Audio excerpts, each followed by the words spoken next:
state your name and where you're from, sir. Mark Lyon from Washington. You have two things under new business that I'd like to address. As first selectman, one is change in the polling hours for the budget vote. This is something that I've advocated for several years. You people have been turning out relatively uncontroversial budgets for the last few years, and it makes for a 15-hour day that we could pare down to 8 hours. Makes it work better for the poll workers, as well as it saves the town a little over 30% of the cost of running the poll. So I would be an advocate for that. And also to the appropriation of funds to for ascertaining of costs at various school facilities for the long-range planning. The first selectmen of the three towns and the heads of boards of finance of the three towns met with the superintendent and the chair, and we support this expenditure by the board, as well as we have all made commitments to go to our respective boards of finances and ask for a contribution from the towns of $5,000 per town. So this follows along the same vein as what we did with when we started on this project over a year ago, where the towns are supportive of moving this along and are willing to help the board foot the bill financially. Thank you. Thank you, Mr. Lyon. So is it your understanding that with regard to this item, 8.2, that if it's approved, it would be 5 from each of the towns for a total of 15, which would mean that the board would have to come up with another 10? No, this was 15 in addition to the 25. Oh, you're right, okay. All right, thank you. 15 in addition. Yeah. Anyone else who wants to address this? All right, thank you. Item 3, report of the chair. Again, I noted coming in tonight and on other occasions, being in the school building, the guard that we have, it's different, I'll have to say, but it's assuring, and I'm glad that the superintendent and others here and the other buildings have done what they felt that they had to do to ensure the safety of our students, so I commend them for that. I don't have anything else tonight. We have somewhat of a full agenda. Superintendent's report, Dr. Cosentino. Yes, hi everyone, Happy New Year. Starting with school safety, we do have a guard here from 2:30 to 10:30, and that's because we have a lot of activities that go on in the building after school hours, and until we really had more stringent plans in place, we felt that that would be a good catch-all to keep this building secured. All of our buildings are locked at this time. Don was able to get in all of the buzzers so that all visitors have to be buzzed in. I did go today to a all-day safety conference at the AquaTurf with members from all over the state of superintendents, business people, principals, to really get a lot of good information. I am meeting and I'm going to schedule meetings with the resident troopers of the towns and the first responders. We are looking over our plans in each of the buildings, working with Officer Sorty, who's going to recommend a company to come in and do an assessment in our buildings. And so we have a lot that's going on. I'm going tomorrow night to the Burnham PTO. I was invited there to talk about safety in their buildings. We have a lot of issues that we have to deal with, and many of them are because our facilities are older and not where they need to be. So it is something that we're going to have to grapple with. I have great concerns about spending loads and loads of money before we decide on what's going on with Goal 3. So that's where we are right now. Everyone is working to make sure that we keep our students and staff safe and trying to move forward. So that's what's going on with that right now. Board retreat dates, I've scheduled 2 dates. One of those dates, we will have our attorney, Greg Bruchou here, and going over roles and responsibilities of Board of Education members, and maybe talking about proper communication and all that kind of stuff. And the other one, we have so many topics, I don't even know which one to choose from yet, but it may be Common Core standards, it may be something on security, we'll see. But I think it's important that we meet, some people didn't answer, and one person couldn't make the 12th, but it was the date that most people could make. So please put those in your calendar. Sorry, what time are those? 6 o'clock. That's January 12th? No, February 12th. February 12th. And March 18th. And we'll provide a little dinner like we did last time. Long-range plan. As Mr. Lyons said, we did meet again to review some of the options that I had spoken about with the Selectmen and the Board of Finance. As you remember from the meeting, the last meeting of the whole group, which was November 8th, it was brought to our attention that before we move forward to see which options we should fund, we should really talk to the Selectmen and the Board of Finance members from the towns to see if they really agreed with funding those options. So in your packet, you will see the options. The options on the left are the ones that came out of the long-range planning on November 8th. And those were, just to quickly go over for, I don't know if we have a lot of copies for everybody. Number 1 was status quo. Number 2 was pre-K to 12 at Chippewa.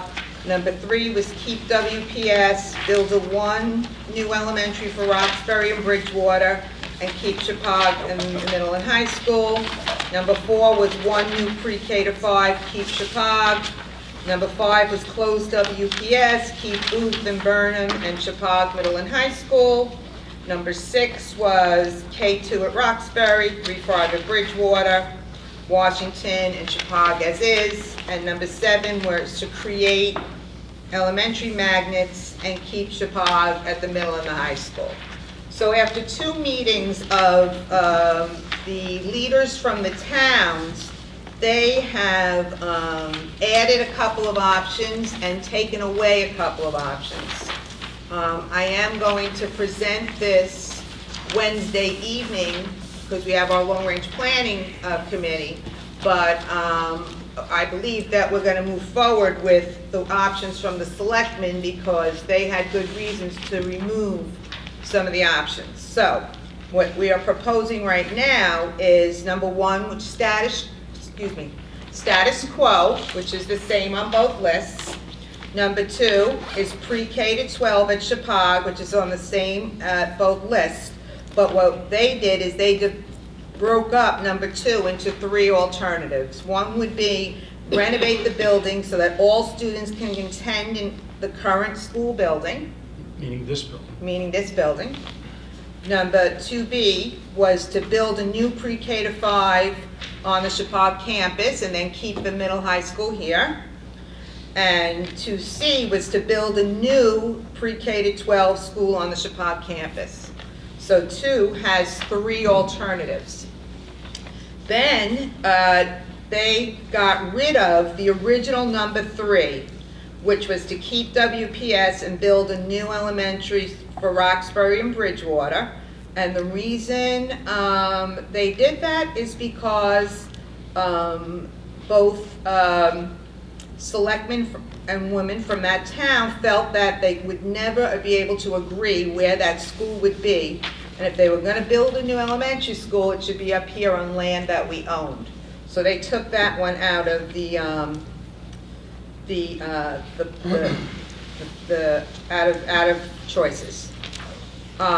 So what they did add is to keep Burnham at K5 and renovate Chippewa for everyone else here, pre-K to 12. And then the other thing they added was to explore the possible and practicality of tuitioning out high school students. Okay? What they did with 6 and 7 is they felt that those were educational enhancements and would not be considered for long-range planning because they really do not save anything or do anything long-range planning-wise, which were the goals in the original plan. The other one that they removed from the list was number 5, which was close WPS and keep Booth and Burnham and Chippewa Middle School. So that's where we are right now. Don O'Leary and Tony Bedini were able to get good estimates, solid estimates from Castle Booze and what's the other company? CHK. CHK, which comes to very close to $40,000. It's about 39. That would give us all of the cost estimates to ascertain the cost of the cost of these options over the next 10 years. So with that said, when we get to the new business, as Mark Lyons said, the towns are each going to get $5,000 once their boards approve it, hopefully, and we're asking you tonight to approve $25,000. Wednesday night, have the long-range plan, regroup the committees, which I've already done, give them their charge of going out and researching the different areas and moving forward. So I think we've made a lot of progress in a short time. I'm sorry, Bill? The long-range planning group will vote to accept these Selectmen Board of Finance Chair options. Well, you know what, I don't think so. I'm kind of, I'm a little fuzzy about that, and the reason being, they are advisory to the board. And they are, that is the group that came to me and said, we need to see what the selectmen are going to agree on. So if the selectmen were going to agree, if they were going to remove some of the options, they would really have to agree to it. I don't really think, I'm not really going to them with a vote, asking them to vote. I'm going with them asking to move forward. Well, basically, a lot of hard work was done, and it kind of, was put aside by the Selectmen Board of Finance in a couple of these issues. Right, I mean, two of the I options, think yes. number 2 was fleshed out reasonably well, but Okay. number 3 and 4, I mean, a lot of people, we had 2 big contentious meetings to get to this point, and then, just with the stroke of a pen, the Selectmen and Board of Finance people, most of which were part of the original process, just kind of changed the tune. Well, if I may, it's subject to the board's approval. If the board is not going to approve this, that they're not calling the shots. It's my understanding that the long-range planning committee asked the superintendent to go to them to get their input. This is their input. It's subject to our approval. So the board will do with it what it will. It's under new business. Well, but we are now working with a new set of options. Subject to the board's approval. If the board thinks that these options that we know now that the selectmen are behind are unacceptable to the board for whatever reason, then that's the board's prerogative. But what are we going to study? Which set are we going to study? Well, why don't we wait to get to new business on that? But I think the proposal is that we study What the 1 Board through of 4. Selectmen want? Then Knowing why that didn't we that's just what they would ask them approve. to begin with? That's Just what they be would done. approve and come up with $15,000 on it. But the Board of Selectmen just went, they didn't choose these options. What they did is they evaluated the options that came from the committee. That's what they did, okay? So they did not, Ms. Henry and Mr. Stewart clearly said, forget about number 3. Those were their words. We are not going to build one new elementary school because I want it in Roxbury and I want it in Bridgewater. We're never going to agree. If we're going to build a school, we should build it on Chippewa. We own that land. Those were their exact words. So for us to, it costs, one of the other things that came out of the meeting, both meetings, was that it costs money to evaluate these things. So if we wanted to evaluate number 3, we now have to find somebody who has to find us land, and then we have to find out how much the land is going to cost, and then we have to find somebody who's going to build that school on that land. So that's another, I don't know, $20,000, $30,000, I don't know, I don't want to say. But the issue was, let's not spend needless money. We've been through that process before, looking at land, looking at locations, and this takes forever, and we never did get any agreement. So I don't want to see us go down that path again. Michelle?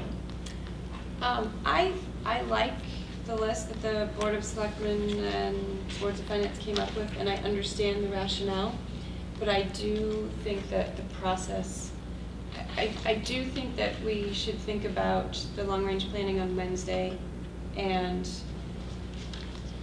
present the rationale and maybe take the risk on putting it to a vote, because if the group as a whole votes in favor, then you have that much more support moving forward.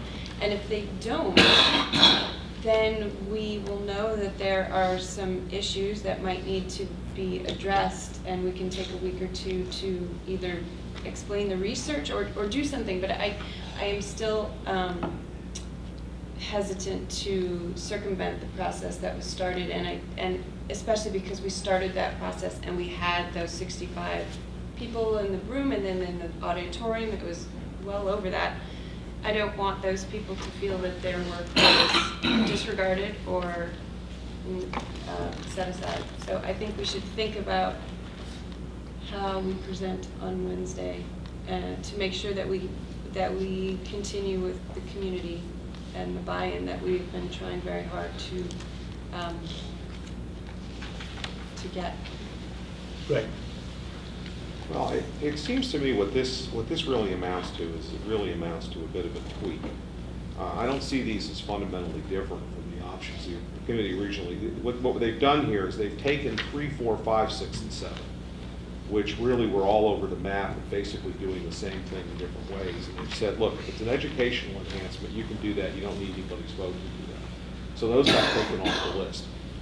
They've organized the process, so now we have it down to either we stay where we are, we build a consolidated school up here at Chippewa for everybody, or we keep Burnham open and build a consolidated school for everyone else up here. Those are basically the 3 options, or tuition out the high school. I mean, those are basically the 4 things you can do. This has been distilled down to 4 options, as opposed to a whole raft of options, some of which are doing the same thing. So I don't really view this as something different. I think this is a tweak of what was there. It just makes it a little bit more sensible. And I don't think that the group is going to be opposed to this. I don't think so. I think it was a good effort. All right, just so we're clear, we're not talking about making any decisions. This is which options to fund to study. And we are going to discuss this in new business. But with that said, Tony? Can we get back to the agenda and handle this where it belongs in the business? Yes. All right. I have one more question about that meeting. Was that a posted public meeting? No. Oh, what, the meeting with the selectmen? No. Shouldn't it have been? No. There's no quorum with any. There was no, it was, Not by- I checked with the lawyer. I have meetings all the time with people. There was not a selectman, a quorum of selectmen, there was not a quorum of Board of Ed people, it was just a town leader meeting. So because questions were asked at the first meeting, I checked with our attorney, and he said it does not have to be posted. I mean, I meet with the selectmen every other month. So I've been doing that since I came on board. to build communication between everyone. I think it's important that the town leaders and the school leaders speak and communicate, which was, I think, one of the issues that came up when I got the position, that we wanted better communication. So, okay, I'm going to keep moving on. I'll go to Karen, just a technology update. Hi, everyone. Dr. Costantino had asked me from this point forward, because we have so many things going on with technology, to start to do just a brief technology update once a month with you. So I want to just cover some big topics that are happening right now. One of them is our launch over the break of our Google Apps for Education program. We are now having all of our staff email going through Google. The switchover was made during the break. The expectation at this stage is that the staff will be using Google for email and for calendar. And we're going to be doing training with them on using the other aspects of the Google program. The second big item on our list is PowerSchool. We are in the implementation process now. We started actually converting data, but Friday we will be in, we have our first district setup meeting where we're actually going in and configuring the system. And in February we will be scheduling. So we are well on our way, we are on target. One little sad piece of information is our PEG-PISA grant for the TV studio, which was submitted in October. We received an update that it was received, but Governor Malloy has taken the $3.6 million in the fund. So there will be no more funding this year. But they did push our grant application out to the spring to be reconsidered. I'm sorry, Karen, the spring of 2013? Yes, they basically just pushed it from this fiscal year to next fiscal year. So we're hoping that we're still in a good place. We're getting good feedback from it, but we probably won't know until May if we've received the funding. Big push this year was professional development. And one of the initiatives that we started was the Tech Champion program. And one of the first big areas where they were going to be participating with us on is on January 18th. We have a full day of PD that is going to be all technology. It's going to take place here at Chappaq. It is all of the teachers from across the district, and they're going to be able to choose from a number of different 1 or 2 hour sessions. We have a wonderful list of topics that are going to be presented both by Tech Champions and by Tech staff. And I'm really looking forward in February to reporting how that goes. Because they really pulled together for a first-year pilot. They've done a really great job. And I think they deserve a lot of recognition for the fact that they're doing this as volunteers this year. So as part of the Tech Champion program in January, at the end of the month, I'm taking a group of 9 to Florida to attend the Florida Technology Conference. Very excited about that. And they're hoping to bring back some initiatives from that to the classrooms. And then once again, we have a lot of infrastructure work that's going on right now. It's sort of ongoing. The Active Server Directory is still being worked on. Wireless infrastructure is sort of at where it will be for the next few months. But we did install the Moodle server. For those of you who are not familiar with Moodle, Moodle is a content management system, and we are very excited about this because it will allow us to do blended learning.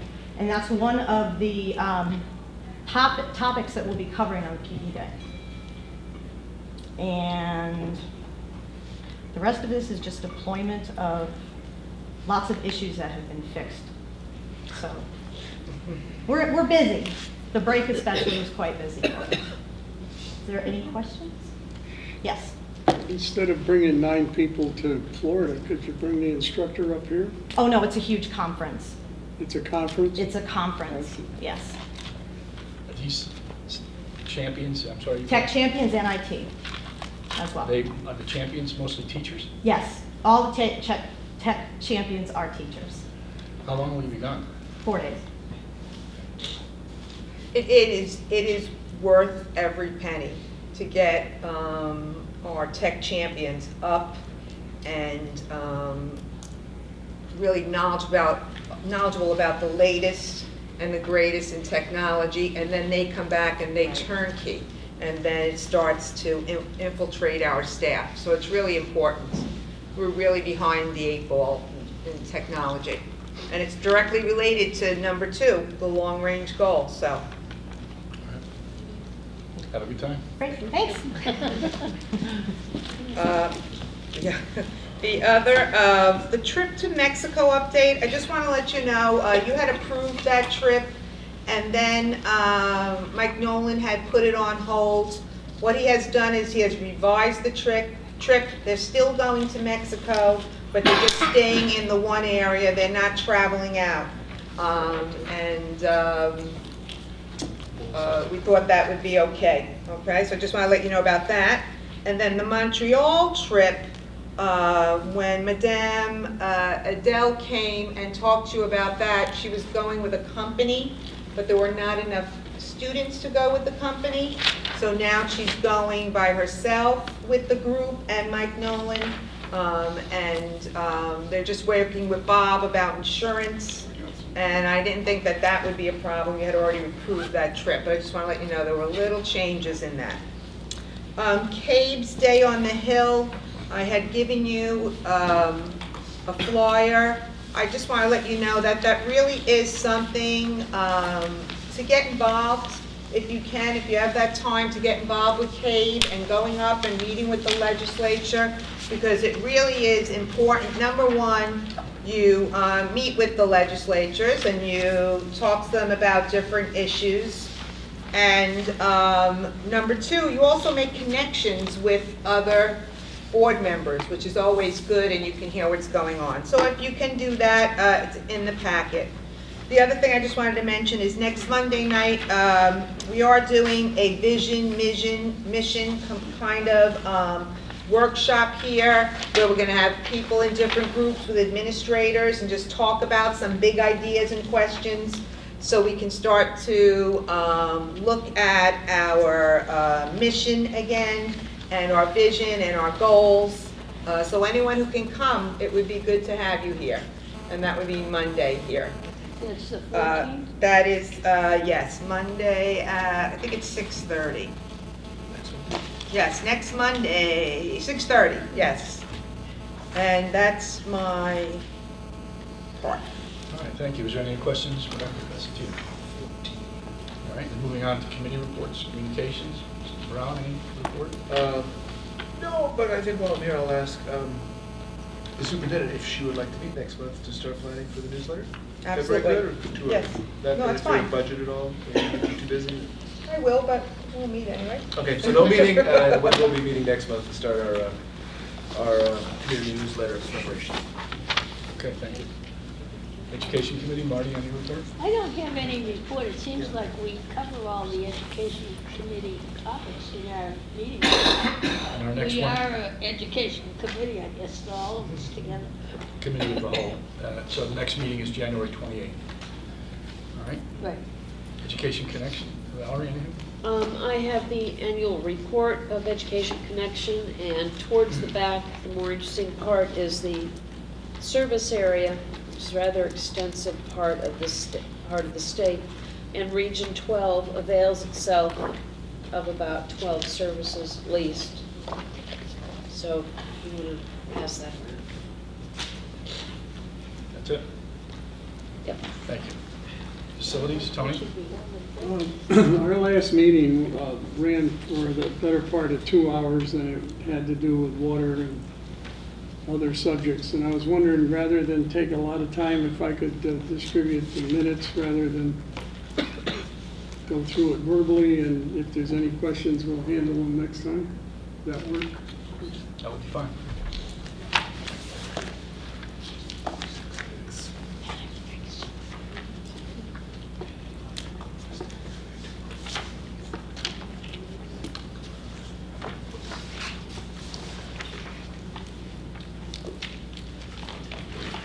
While that's being passed out, are there any overriding concerns that you want to bring to the attention of the board or no?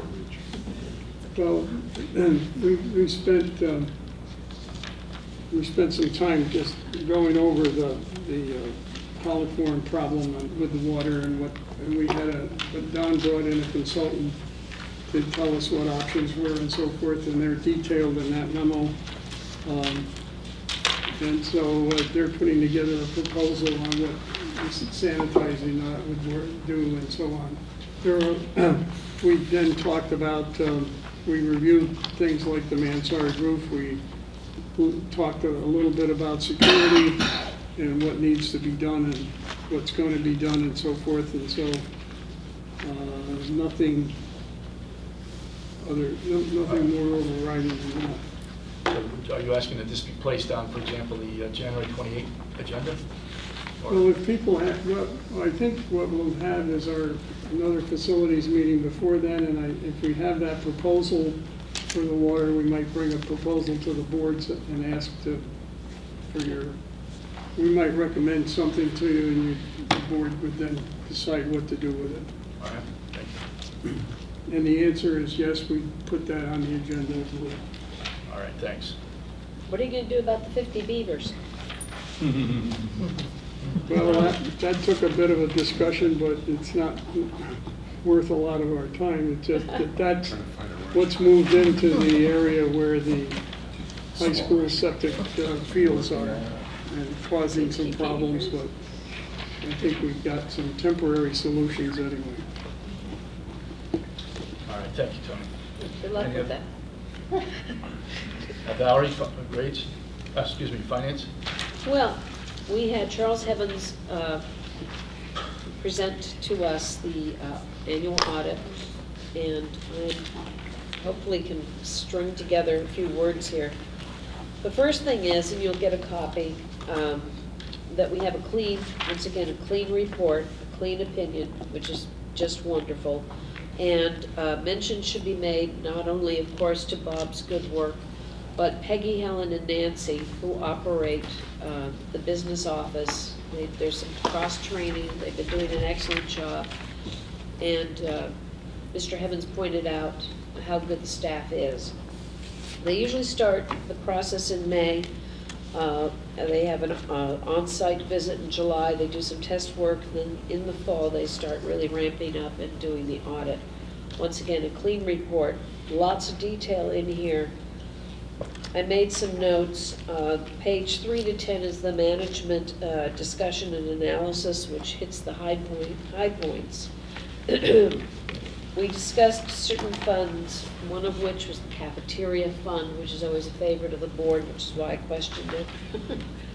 We are showing a $28,000 loss in the cafeteria services now, but that's because we've fully accrued benefits to that payroll, whereas before some of the benefits for cafeteria workers was not really in that fund.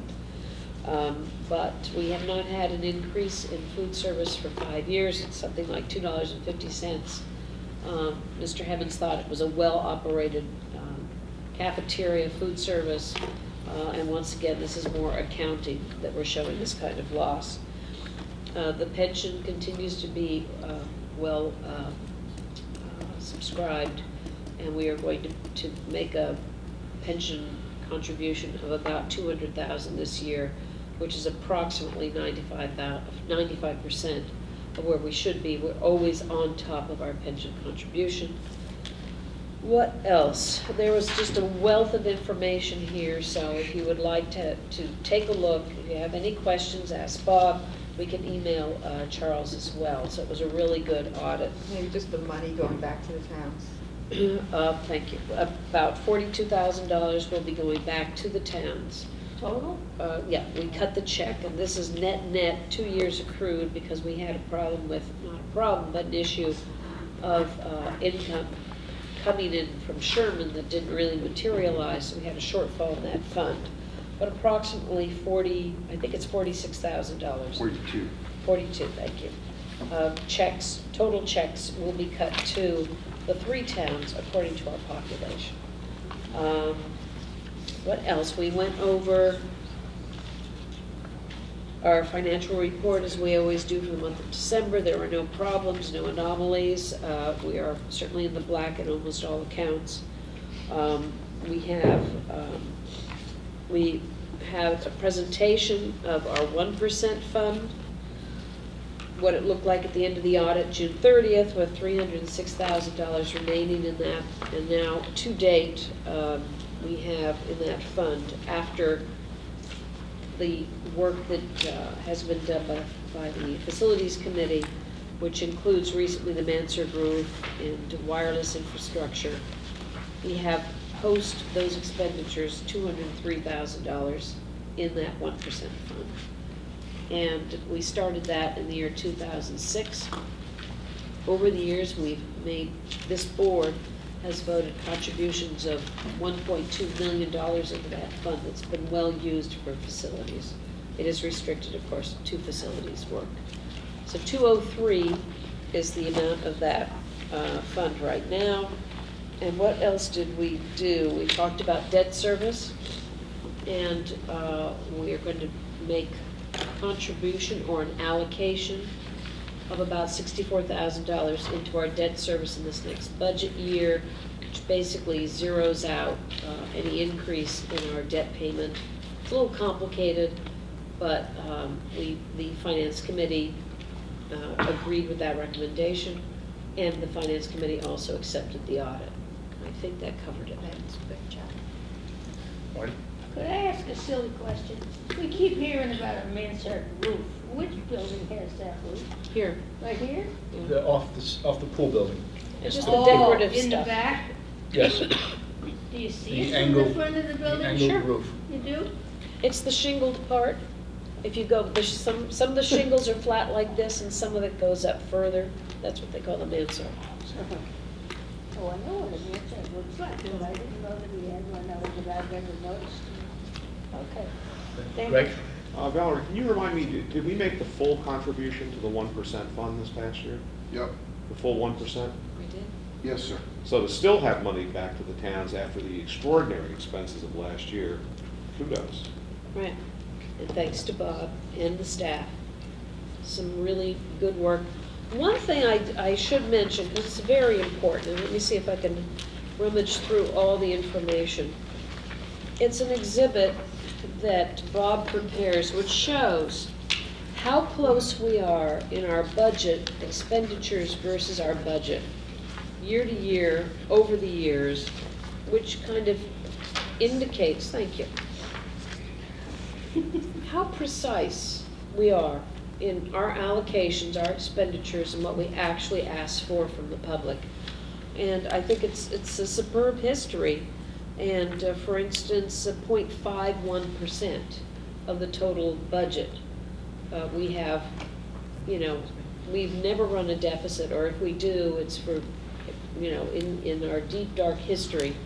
And we average always in the positive by minute percentages, showing how well organized and how well we adhere to our budget allocation. So this is a really good, do you mind passing it? Because I think it says a lot about how expertly the system is run. Greg? And because any money we do not spend is returned to the towns, Right. in essence, there's never a situation in which the board asks for more money than we actually have to spend. And I Exactly. think that's a very important point that is often not made. Right. That this is not a case of just spending through money and always asking for too much. If we ask for too much, we return it. Exactly. So we are a well-run financial organization. And that has been seconded with our audit. Anything else for Valerie? Val, the audit, will that be presented to the board for approval, a vote? Is that usually done? It's going to be distributed, Jim, I have it. I just don't got need from it tonight, isn't it normally that the board approves the audit or no? Well, the committee accepted it, and we could have a more formal vote for the full board, but the committee, the finance committee, accepted the results. We can put it I on the understand next that, vote. I just don't know as a historical matter, I can't recall I if the board can't either off the top. normally tonight. approves. Sorry. All right, well, maybe you could look into that. All right, Absolutely. thank you, Valerie, appreciate it. Laird is not here, there's no grades report. Region 12 Vision Mission Strategic Plan, Dr. Pacquiao, any report other than what you Well, stated? well, no, remember we were going to split that? Yeah, all right. Well, there's no chair shown. I mean, I know that you had asked a member to be chair. Do you have a chair at this time? Is there a chair at this time? Not at this time unless Kelly would like to be chair. No, I think that the long-term planning process has been fractured beyond repair, And to pick up a piece here and there is simply the wrong direction. Negotiations, Greg, Ms. Randy? We have nothing going on. Okay. Policy, Michelle? We met December 17th, which seems like ages ago. Last year. And we went over the graduation requirements policy and have a new draft that we will be bringing to the board shortly. Possibly before our next meeting, I'm not sure. And we have 2 policies on the agenda for tonight for a second reading. And that's it. All right, thanks. Regional school repair, Tony, any report? We haven't done anything, but we have every intention of getting to it.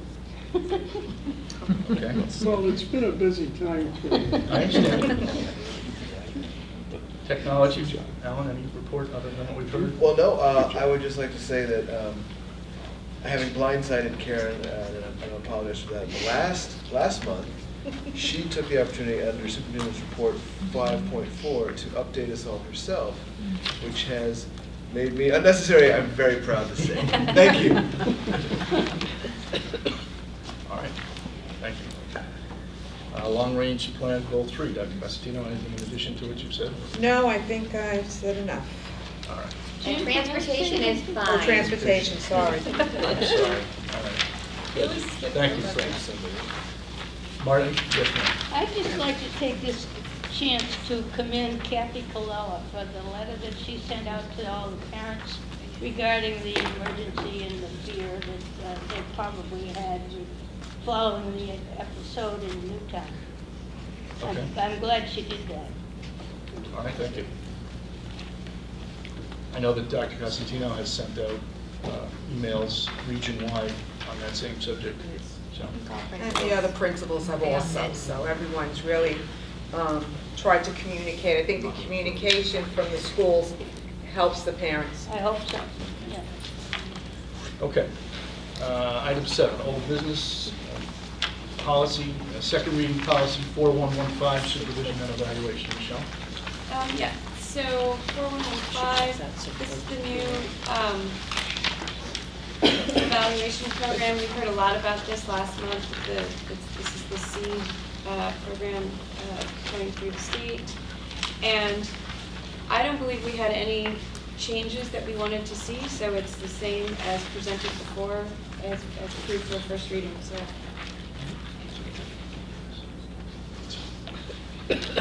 I'm sorry. Greg, I'm sorry. I move we approve proposed policy 4115 on supervision and evaluation for second reading. Second. Seconded by Fran. It's been moved and seconded. Is there any other discussion? All right, hearing none. All those in favor of approving policy 4115, evaluation and support program for certified personnel, say aye. Aye. Any opposed? Any abstained? All right, it passes. Thank you, Michelle. 7.2, second reading of policy 4131, professional development. Same with this. We went through this at our last meeting. I don't believe there were any changes that we recommended or wanted to see, so it is as presented the first time. And this policy was in conjunction with the new requirements for evaluation.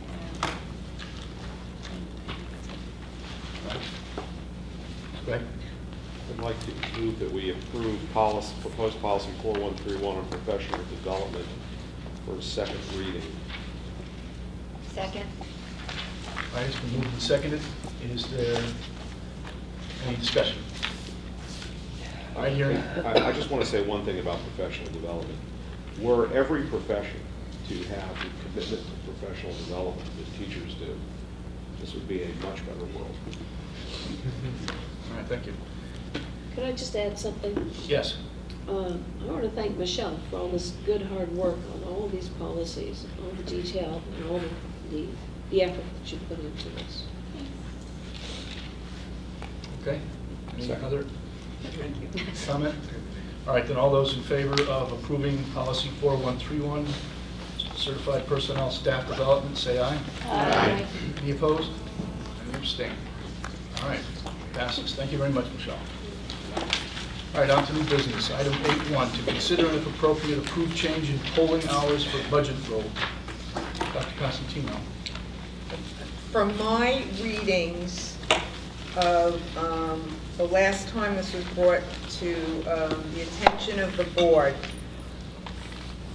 you have to agree to want to do it, and then it has to go to each town, and they have to vote within their, I don't want to say charter or the selectmen, but they have to each come back and say to us, yes, that's what they want to do. So I think the first step that we have to decide, or you have to decide, is if that's what you want to do. And then it goes back to the town, they let us know, and then you officially. Valerie? Are we talking about 12 to 8? Yes, if I may, Mr. Lyon, it's 6 a.m. to 8 p.m. now? Yeah, Mike, it's 6 a.m. to 8 p.m., and the state statute allows you one of two time slots, 6 to 8 or 12 to 8, 12 noon to 8 p.m. All right, yes, so the proposal is to change it from 6 a.m. to 12 noon to 8 p.m. I'd like to make a motion Go ahead. that we approve a change in polling hours for budget vote from 6 a.m. to 8 p.m., change it to 12 p.m. to 8 p.m. Is there a second? Second. All right, it's been moved and seconded. Any discussion, Marty? I have a question. Would that make it hard for some people to get to the polls?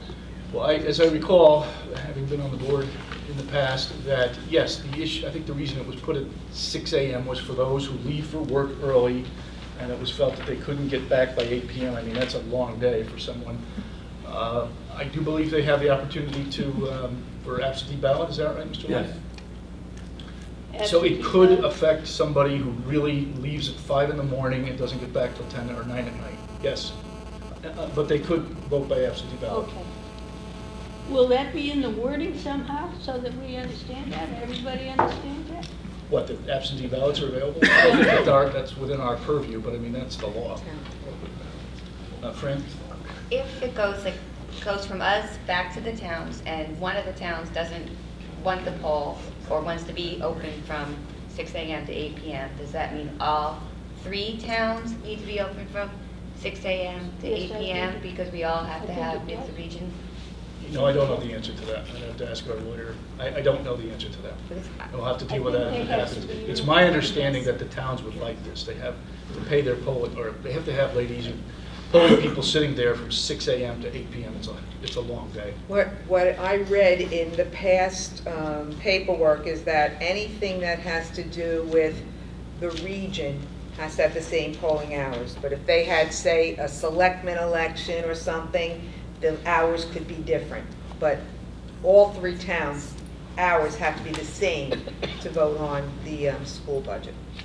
All right, and Dr. Costantino, what you're saying is it's your understanding that if the board votes to approve this tonight, it's still subject to the approval by the towns. Yes. All right.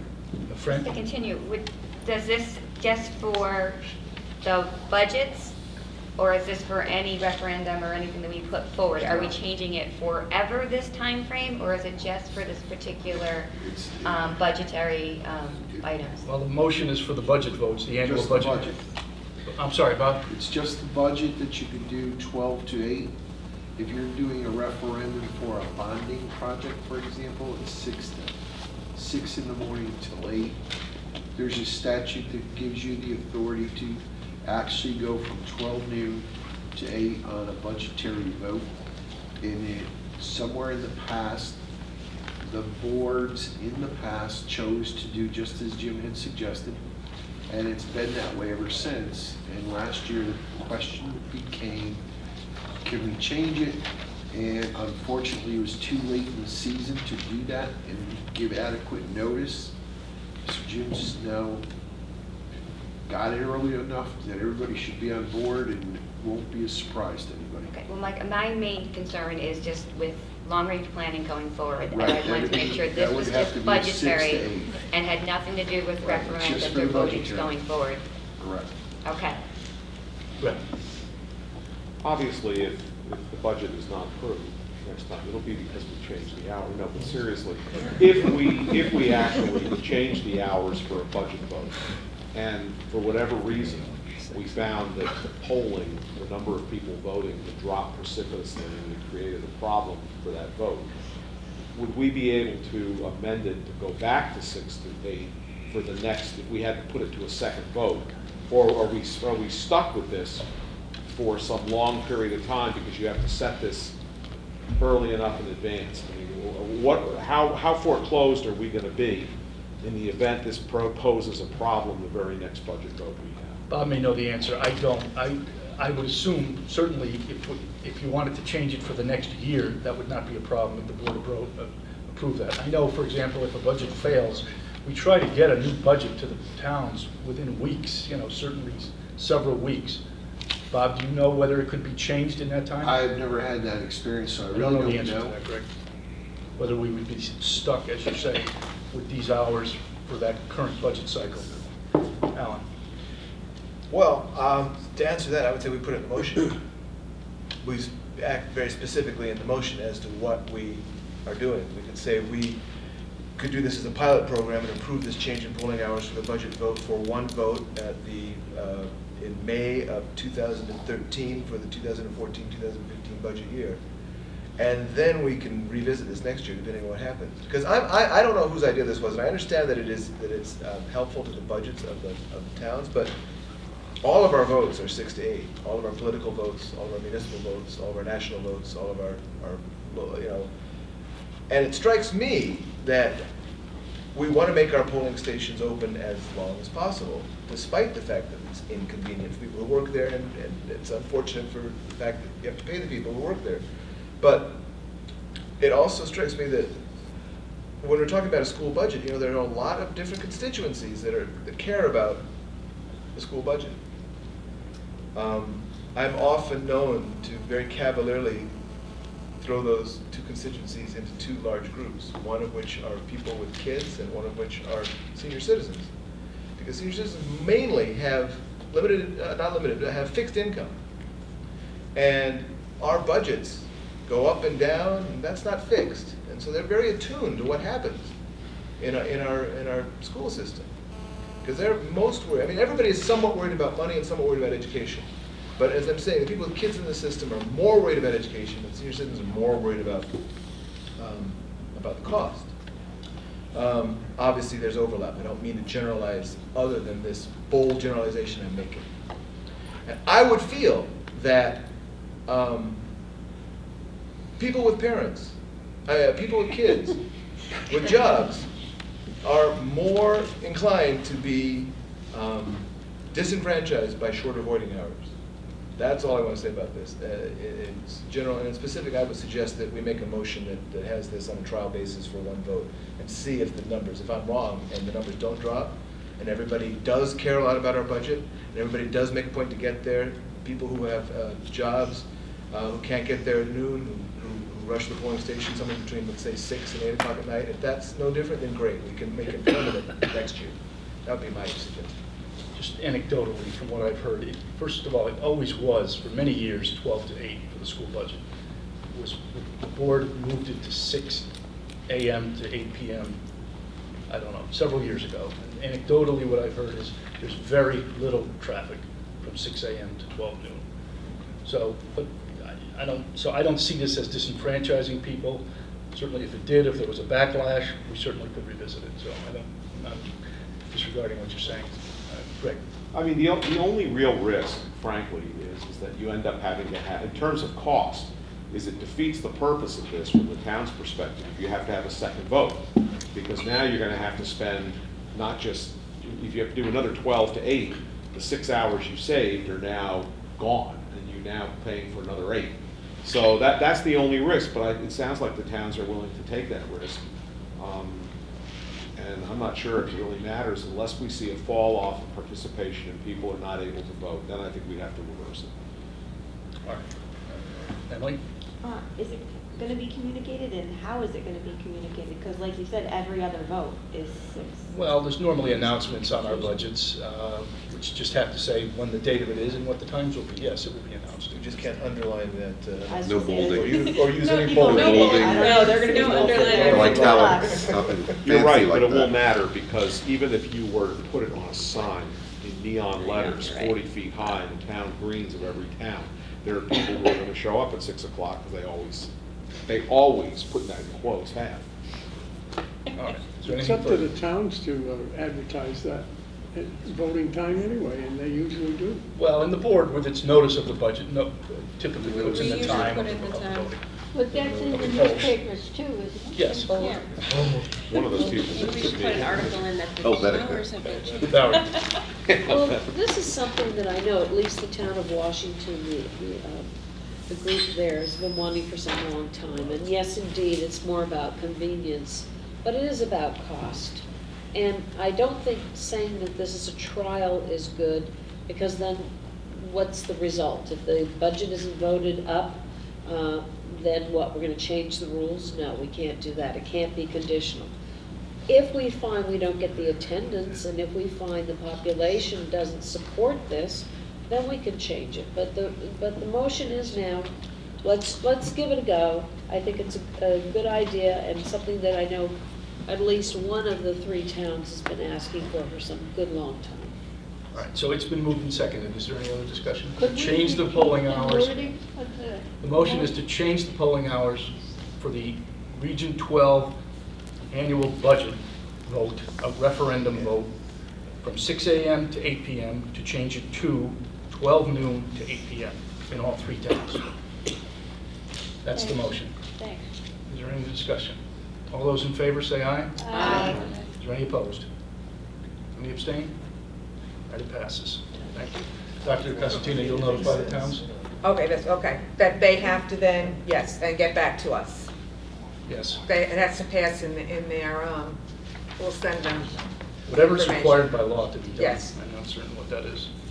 All right, 8.2, to consider and if appropriate approve funds not to exceed $25,000 to hire a firm or firms to ascertain the costs to create various school facilities, buildings, to house students from the options under consideration. So moved. All right. It's been moved. Is there a second? Second. All right, it's been moved and seconded. Tony? We're doing this, 8.2. right. At 5 o'clock tonight, Don got a email from Castle Booze, and there's been a correction in the cost from 27.5 to 19.5. So that's good, right? That's It's really good. So that's, well, For a friendly amendment. 1 second, wait. 27.5 to what? 19.5. 19.5. Let's So just take it. So now it's going to be, You don't need to change if we that. take that money off of us and not the town, then we would pay 19. Towns- Wait a second, we're going on to the 40. No, we have to accept your money. The towns Oh, have agreed. that's it. See his hands up. Leave it at the 25. We'll leave it at the 25, okay. It says not to exceed. Okay, Let's so when make we sure can get all then the take, paperwork in if we order. wanted to, Make it deal. we could make a deal and We won't spend it, but They leave it could at each have, 25 so we don't come All back. right, so just so we Did I miss understand, something? What was that all about? we received a presentation that the cost to study these options would total $40,000. The 3 first selectmen indicated that they felt they could each get approved $5,000 each, that's $15,000. So the board would have to come up with another $25,000, which Mr. Geeson, I believe, indicated he was in a position to be able to do that. Yes, from the All right. savings from the electrical. Okay, so the motion's been moved and seconded. Is there any discussion, Greg? I think it's fine. I think if the towns put in 15, we put in 25, and it ends up costing less, great. If it ends up running over because something that wasn't foreseen, then you have the 15 and 25. I'm sure the superintendent will make an equitable arrangement with the towns to deal with any savings on this, because it's all coming from the same pot. It's all coming from the voters anyway. I mean, the taxpayers anyway, so. Any other discussion, Alan? Well, I'm confused. I guess Castle Boost is only part of it, right? There's another part? CHK. Okay, and that's the 12, was the 12.5. You know, I hate to be difficult about this, because I think it's really important that we investigate everything, that we turn over every rock possible to look at the different costs of any options that we've ever come up with. Because one of the worst things that I think, one of the worst results we had last time was that there were an awful lot of concepts that were not nailed down financially enough. There was always a certain amount of wiggle room and a certain amount of doubt, and a certain amount of suspicion, and a certain amount of hesitancy on the part of people who didn't feel that whatever their concerns financially were had been fully investigated, so that any kind of concept was always lopsided. That if you were pro this, you had all of this financed, and if there were little details that hadn't been properly investigated, well, just don't worry about those, just go for our option. So I think investigating all of the details as minutely as possible is good. I also am concerned because if I recall from last time, you know, when you analyze and assess a building project, we had, you know, the full architectural designs based on, what was the big thing we used to, I'm sorry, I'm blanking on what we used to call the ed specs, yes. Now, we would imagine we would have revised ed specs by now because of all the changes, both in terms of our population, in terms of the economy, in terms of our concept of virtuality, so many changes. So we'd have to revise the ed specs in order to have something on which to base our project. Have we done that? That's one question. Yeah, that's one question. But the other thing is, I'm sorry, Bob? You're not at that, Alan's right, but you're not at that point where you're trying to gather, this exercise is to gather what makes the most sense, and then if you wanted to actually go to a full project like you're describing, the whole ed specs, everything has to come into play, because that's what goes to the state. It's at that point. yeah, this is preliminary. I guess I'm just concerned that there's still wiggle room in the preliminary aspect for us to overlook things and then have them turn up later. And I mean, obviously I shouldn't speculate on this. The whole reason that I'm actually talking here is that, Yes. and I hesitate this, is that procedurally this is really, this is difficult for me. I appreciate the fact that Pat met with the selectmen and the boards of finance. And I think that's efficient, and I think it was necessary. But the problem is we had this long-range planning committee for a year. And a lot of us worked on that committee for a long time to come up with these options. And the boards of finance and the boards of selectmen were all members of this committee. So I just am a little off-put by the fact that, I mean, not the fact that it wasn't public and it wasn't posted, I don't care about that at all, because certainly the superintendent has the right to meet with whoever she wants to. But the fact that these members were part of the committee, I'm not sure why this had to happen in a meeting with just selectmen and boards of finance, as opposed to in a meeting of the long-range planning committee, of which the boards of finance and the boards of selectmen are members.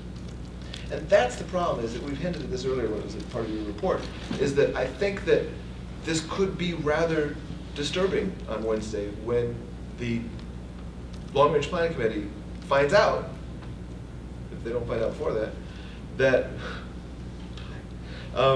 that we are voting on these options already without even consulting the long-range planning committee about it.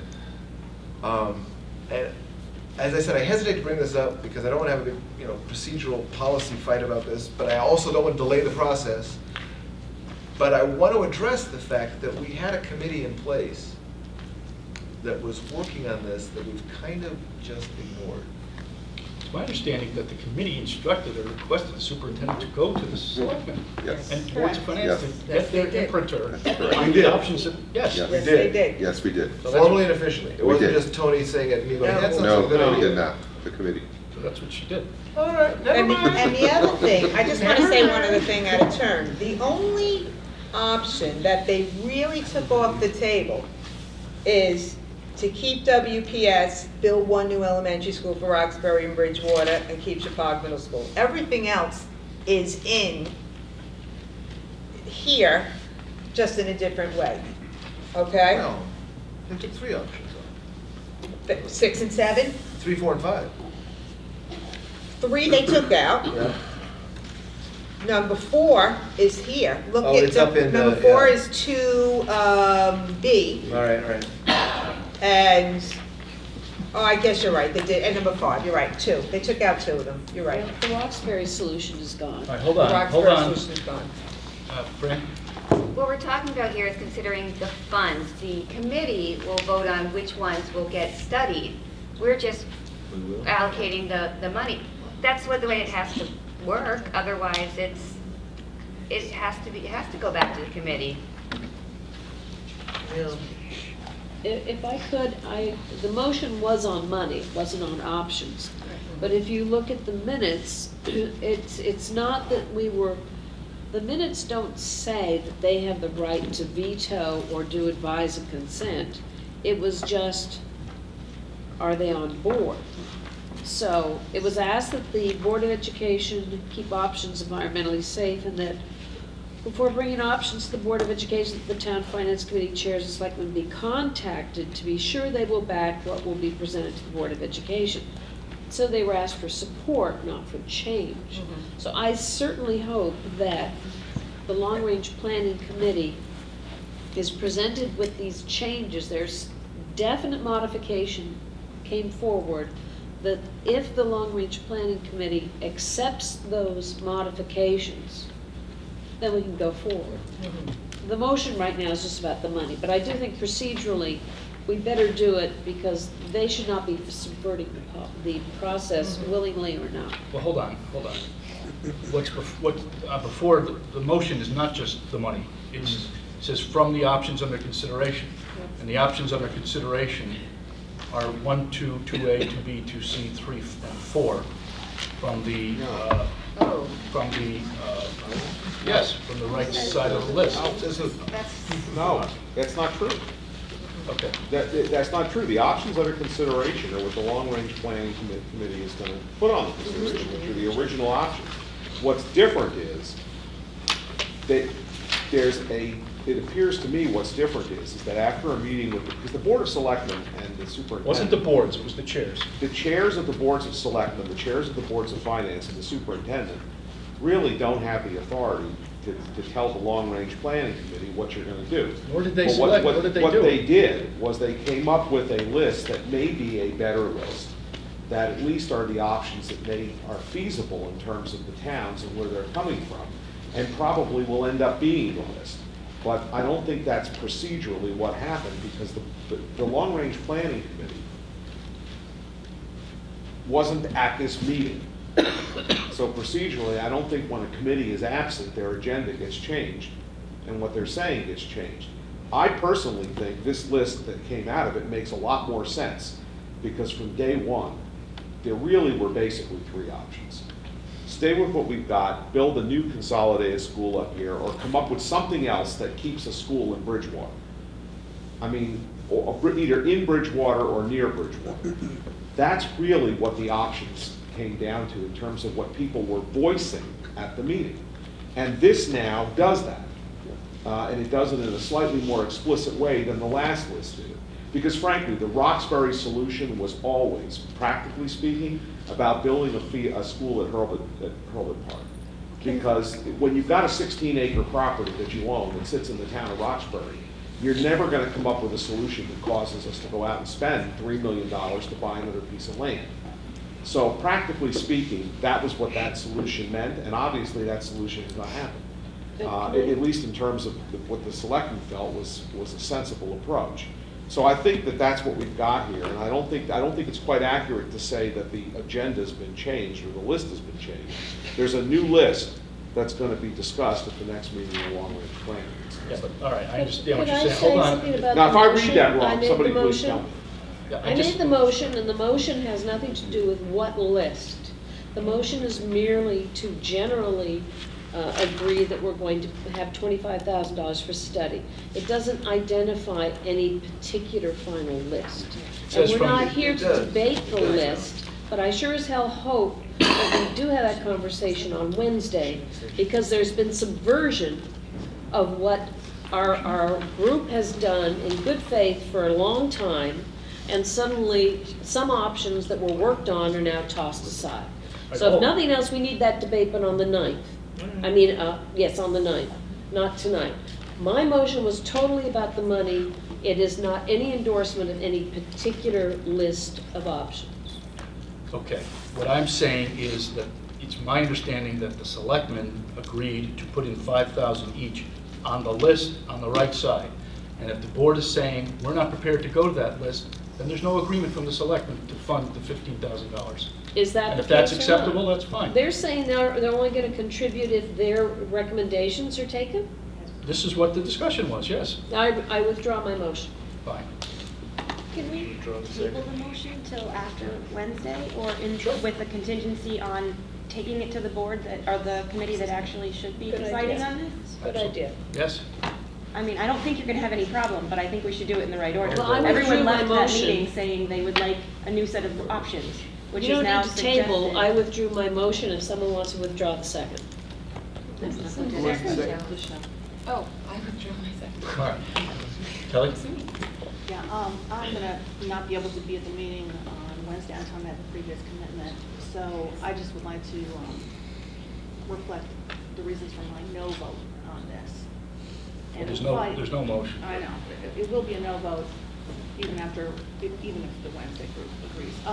For a year and a half, there's been a process in place. I objected to this process because I felt it was carefully managed in order to achieve the goal of, to point everyone towards the wisdom of consolidation, preferably up at Chippewa, and I felt that that was disingenuous.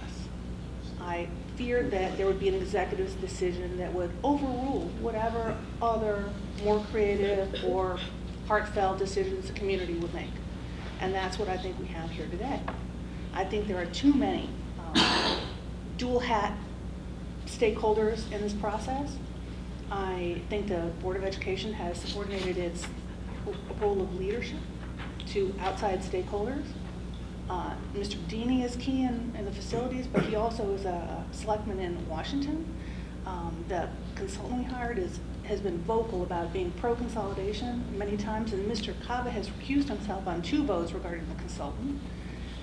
I have asked you, Mr. Chairman, to recuse yourself in matters that involve the selectmen and any kind of pressure they might bring to us because one of them is a close relative of yours. I'm concerned about this. I also really think that we are yet again back where we started with consolidation versus local schools. After a year and a half of a lot of human resources in terms of labor from our community, from our staff, and I don't think it's fair.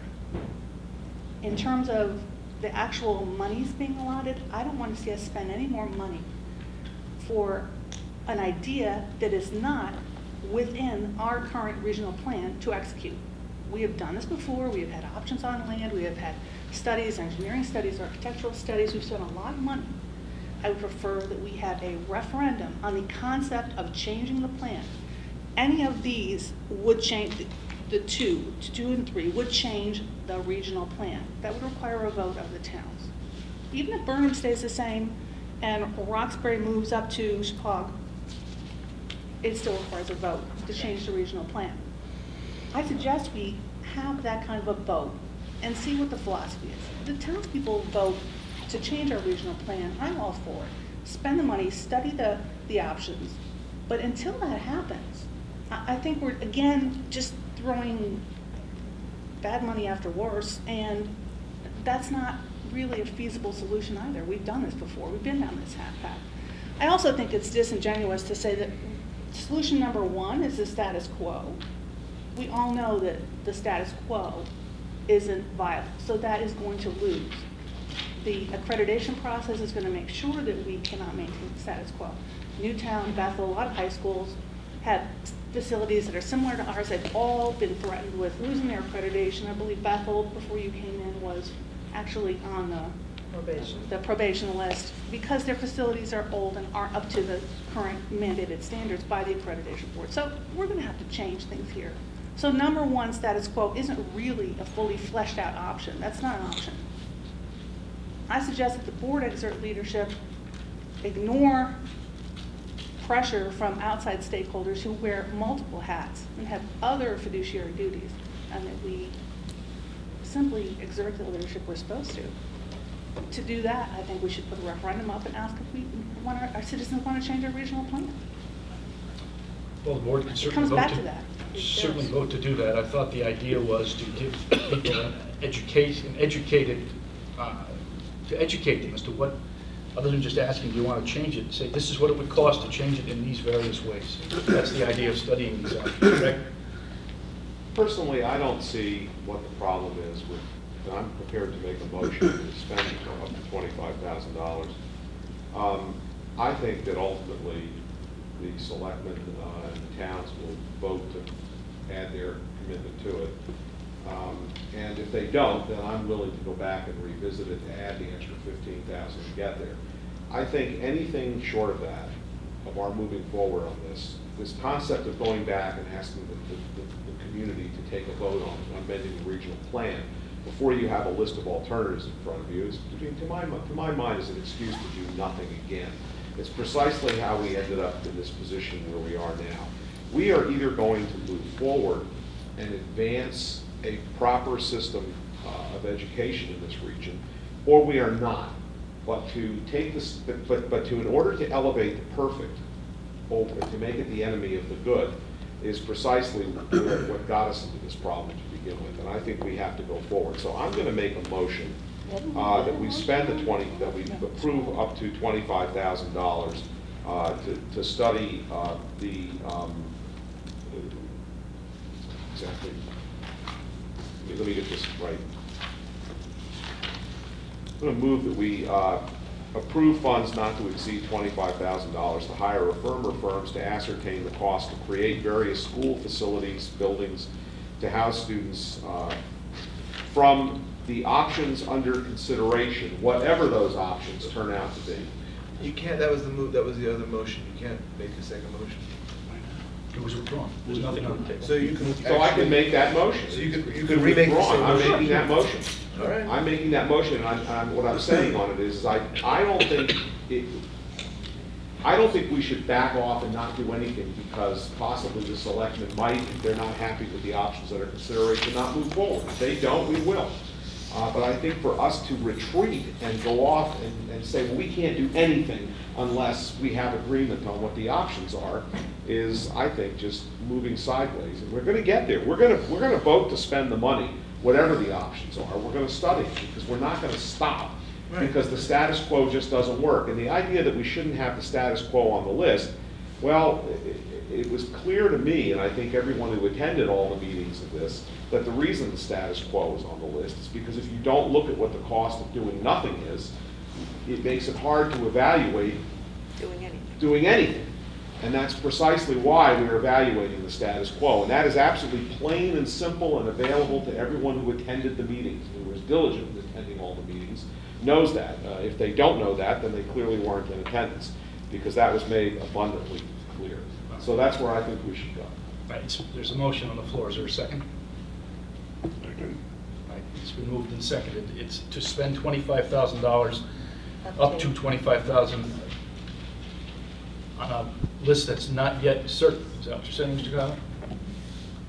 I'm You saying, basically whatever the ready list to- is that is under consideration, I think we're approving the money to do it. We're not approving it contingent on a particular list. The long-range planning will come up with a list. All right. Michael? Remember that all of those options, whatever they are eventually going to come back to this board, because this board is the one that's going to approve whatever option we decide to pursue. Correct. Mike? Yeah, just going back to what Emily was saying earlier about waiting until Wednesday, I don't necessarily have a problem with that. I think that if nothing else, it might engender some goodwill with the Long Range Planning Committee, and we only lose a few days on it. So I don't really see that as a major problem. I think it will happen. Emily? I have absolutely no problem with the motion. I think it will happen and should happen, but I really don't want what kind of happened with the scheduling thing was an issue with verbiage and communication. I really don't want that to happen here. It's Right. far too important. Right. we were all saying the same thing in different ways, and it got miscommunicated. I'm just very worried if we approve something that could then get out that it's only contingent on money from the selectmen if we do what they want to do. I don't want that to happen. I don't think it will happen. I think if we ask the committee on Wednesday, they will approve a list that can be under consideration, and then we can approve it. If it can be contingent on them approving it on Wednesday, then I'm fine with it, but I want Wednesday to happen. I just really feel Michelle? that might be important. Yeah, I hear what you're saying, Emily. I think the way Greg presented it sort of circumvents that, because it's saying whatever, it's the option under consideration, which is, will be approved on Wednesday. So the way Greg was presenting it was whether it's the selectmen list, the original list, or something in between, we're still committing to study it. And so as long as it's presented that way, That I'm okay with. I think the long range committee should be fine with that, because they realize we're recognizing that their input is required. So as long as it's put that way, I'm okay with it. But I agree, though, that I would not want to approve to fund only that list until Wednesday happens. If I may just, Want to make a friendly amendment to his? Well, he Not kind of necessary, said that, Arnold. that was it. He said it. Right. I don't know how it's going to be written. just so we're clear, though, that, Michelle, whatever the committee comes up with on Wednesday is not the list. It's still subject, as Kelly has said, the board has to exercise leadership. The board has to vote to approve the list, whatever it is. So it's going to have to wait till a date after So Wednesday. I'll come back. Valerie? Well, now you added a whole other level. Am I to understand, this was my motion that I did withdraw, am I to understand that the $5,000 per town committed was only if we accepted their list? It wasn't stated that way, but it Well, that's was. why I withdrew, because, we can't be backed into a corner. Correct. So, is that true or not? Or is this general? Whatever we want to explore, whatever the long-range planning committee then accepts on Wednesday, the bucket of money goes to that. I would say neither. They did not, the first selectman did not say the $5,000 is only for this list. It just wasn't said that way. It was, this is the list, this is what we'll vote, this is what we think we can come up with the money for. And it certainly was not said that we will pay $5,000 each for whatever list the long-range planning committee comes up with. And again, it's not the long-range planning committee. They will make a recommendation to the board will have to approve it. So at this point, I can't say that the first selectman would approve the $5,000. I can't speak for them on that issue. Well, then I need to ask a couple of questions here, because then we have a whole other layer. So you're saying on Wednesday, what I think should happen is that on Wednesday, the long-range planning committee will be apprised of the change and will adopt or reject the change. And then this comes to the board, Jim, before we Well, it's find Dr. Cosentino's meeting, but I would say, I don't know that they only have to accept or reject this list. I assume they will come up with a list that they approve. But And they're my asking point the board is, to you're approve. asking this board then to say, yes, we like these 5 solutions, let's fund it? Because you brought that up, not me. No, I'm saying whatever comes from the long-range planning committee as having been approved by it will come to this board, and then the board will do with it what it will, what it Okay, pleases. so you don't need this motion right now because you want it to come to the board, and then we can all sit around and say, yes, let's have $25,000 in conjunction with the 15. Except it's been moved and seconded. Greg has moved it. So you are expecting these options, finalized options, to come to the board before we move forward? Yes, the board has to approve them, yes, whatever they are. Okay, so we have another step in the process. As long as I know that, and we all are in agreement that that's what's going to happen. The long-range planning committee will not decide the final list of options. The Board of Education will. Okay, and then we appropriate money to study. Right. Is that your understanding? Except that it's been moved now. Greg is saying his motion is that if something's going to be approved, and he's asking to approve at least $25,000 In at other this words, we point. should probably table this because we don't, we have to go through the process anyway of accepting the options. Right, except that it's been moved and seconded. Kelly? Well, can we withdraw? 2 points. Your long-range planning goal 3 committee has already voted twice. It has voted once in complex weighted voting, and it has voted for options, again, in a very large open meeting where almost 200 people attended. Now you are basically asking, and they were well aware of these options. These people on the Gold Tree Committee had seen these options, had considered them, and they did not vote for them. Now you're asking them to vote a third time, and it seems like we need to get UN voting monitors in here, because the vote's not going to work out until it works out the way that certain people want it to work out. So we're now voting a third time from what Valerie is explaining to us here. Now, the other objection I have to this is the amount of money. We have 4 options here that include doing something at Chapag with this building that is old, and 1969 vintage. I do not believe for an instant that a number under $40,000 can look at 4 options, $10,000 each, perhaps. We just spent a lot of money Yes. studying this facility. We have 2 studies. We have a grounds study, and Mr. Padini could go into it more, and we have an audit that was just done of this entire building that we've spent a lot of money on. Just So, in terms of when? just got it. This is within the last month or Okay. so. Well, I think that it's lowballing. I'd hate to see us put numbers up for referendum that are not true numbers. And This is for not, us- we're not talking about referendum. I know, but Okay. I think that the numbers that are gonna come out of these studies, if they go forward, are going to go towards making decisions at referendum. And if the numbers aren't solid, if there's not enough due diligence put in on them, I'm particularly interested in the abatement of any environmental hazards in this vintage building. From what I see around the state, it's very expensive to do that. Just to study it is expensive. If we come out of this with lowball numbers, we can end up raising money in terms of, I don't know, a reality series, a new money pit, where more and more money every month, Mr. Bedini will come to us, we need more, there's a new problem. And I don't want us to underestimate what the costs are for any of the projects. Because if we go to referendum with costs that are underestimated because we haven't spent enough on the due diligence ahead of time, it's only going to be good for a reality series. Okay, thank you. Dr. Castillo? Yeah, I've met with Mr. O'Leary and Mr. Bedini, and we have really solid numbers. When we say under 40,000, it was before the $6,000 in savings. It was about 38.9, and that is because they had already done facility issues here. Don has, anyone who'd like to meet with him, a 5-year plan, not 5-year plan, 5-step plan on this building to fix things that have to be done right away to things that can be less of a priority, which is over $15 million, just to get this building up to code, not do anything else, no science rooms, no technology, no nothing. So we had those numbers already. They also did a study on the Chapag area up here. Can it sustain another building? So that had already been done.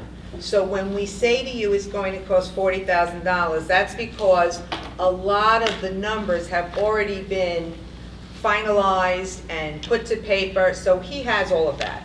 So I'm confident in the numbers. That's the first thing.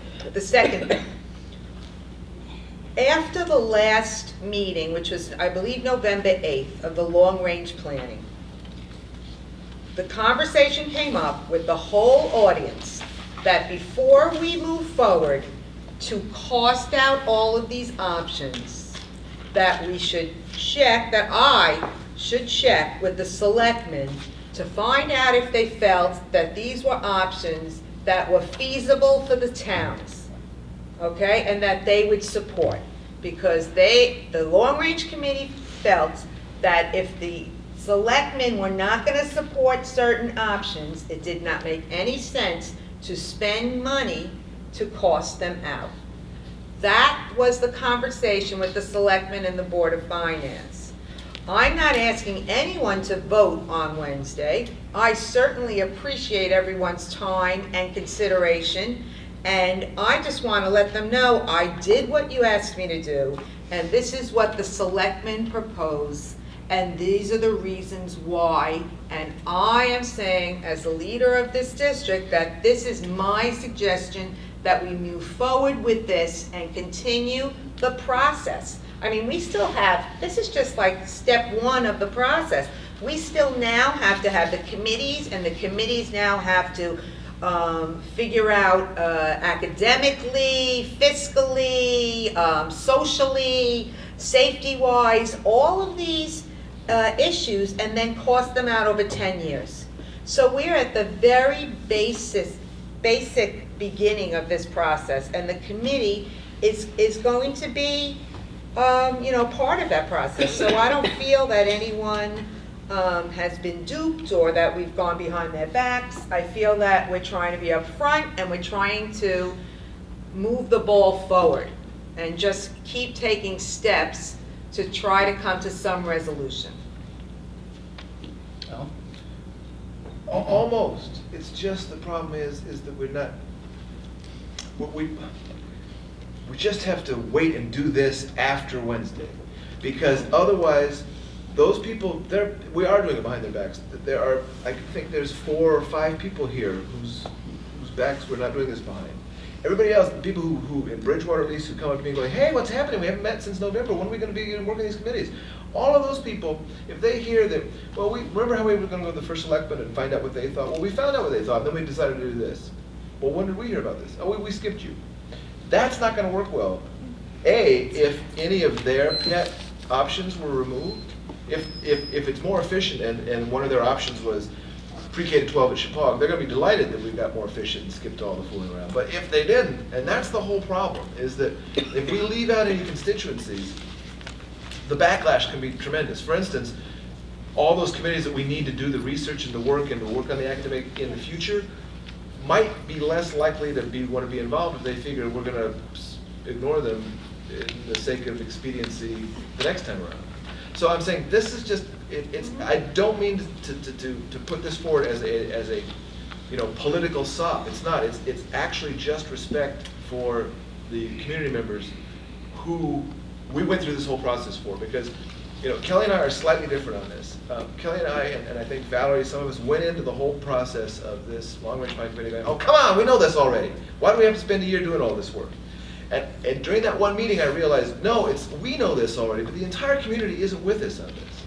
And we went through this, much to the annoyance of some people, and to me, great satisfaction of going through this entire process so that we could all be in this together. We can't, slam the door on it right as we're now getting to some important stuff. So if we can table this until after Wednesday, I think, despite the cost of efficiency, it would really make this much more palatable to our being able to move forward in a cohesive way. Emily? I agree completely with what Alan said, and I don't think it's going to be a problem at all. I strongly think that leaving that last meeting, if you say November 8th, everyone was open to the idea of it, but I think it should be, the verbiage should be, it was suggested for consideration by this committee, not this is what, It's all Right. about Oh, I'm how sorry. you say it. I keep returning to this. All we are doing tonight in this vote is we are voting to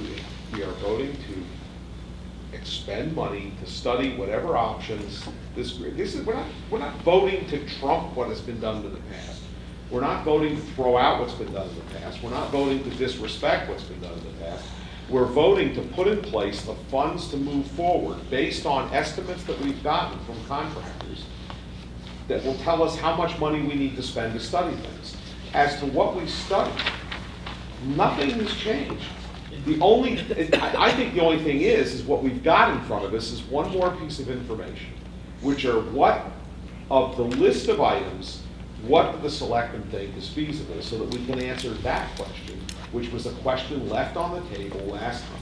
All we're doing is saying whatever we're going to study, we're going to spend the money. What are we going to do if on Wednesday night we go there and the group is up in arms that this is a lousy list? Then it really doesn't make a bit of difference that we voted to spend the money to study it. We don't know what we're going to study yet. All we're trying to do is move the ball down the field by doing things we need to do to get there. I don't think this list is very different from the previous list, to be perfectly frank. it's not really different, and at least we now have the thing of knowing what's feasible. But the point is, it doesn't matter for the issue of money. We still have to study the stuff, and we know what it's gonna cost to study it. So why are we carrying and putting off for another 2-3 weeks the concept of spending? We know we're gonna spend $25,000. The only thing in my mind is, if for whatever reason the committee votes to study a different list and the selectmen wanna take their $5,000 each and go home, then we're not gonna spend 25, we're gonna spend 40. So that's the only difference. Kelly? So I have a process question in terms of Wednesday night. So you're gonna call the Goal 3 committee back. And do the people on the Goal 3 committee understand, because this is Monday and this meeting is Wednesday, that this is yet another important key vote? Is this going to be revoted? Is this committee going to be given a slate of options? And are they going to vote on which of the options are going to be studied? And if not, who's going to make that decision? I mean, something's coming out, it sounds like something's coming out of this meeting Wednesday that's going to give us a slate of options upon which money will be spent. Is that true or not? And if so, is that vote going to happen Wednesday? Should people in the community be telling others to come out to support their choices for the third time with 2 days' notice? Is this a new vote with a fresh list, and what comes out of Wednesday is the list of items that will have real monies expended on it, real research done on it? No. Then what is the process that's going to happen Wednesday? On Wednesday, I am going to, I think I just said this, but I'll say it again. I am going to let the committee know, give them an update of what's been happening since November 8th. I am going to tell them that I did what they asked me to do. I went and I met with the selectmen and the Board of Finance. We reviewed the initial list, and they eliminated choices that they felt they could not support financially, socially, that they would not bring to the people of their towns. They would not. But they don't have that ability. This Well, committee I'm just- voted options. So Okay. to change those options. All right, hold on. Okay, To and change so those then options. I am gonna say what I am suggesting as the superintendent of this district and this region, so that we can move forward, that we go with this suggested list. And That's they what vote I'm gonna yes or say. no? You know what, I haven't thought that much in the future yet. That Wait, would be it's 2 kind of days from now. important. That's a very critical idea. Are you saying the executive decision has been made and you are going forward with the new list, and that's what you're going to inform people on? Well, what I'm Wednesday? gonna tell, well, I guess what I'm gonna say is that right now, well, I don't, but what was discussed at that meeting was that we currently have selectmen and hopefully the Board of Education who are willing to cost out these options. We do not have anyone at this time who is willing to cost out building a new elementary school in Roxbury, Bridgewater. That's not, we're not looking at superintendent's money. We're looking at the Board of Education funding what is under its purview. But what I'm saying to you is that costs money. See, one of the things that we're dealing with also is that there's only so much funds. There's only so many funds that we have. And every time you put another option on the table, you need more money to get someone to cost that option. Okay? So, for example, okay, let's do this one.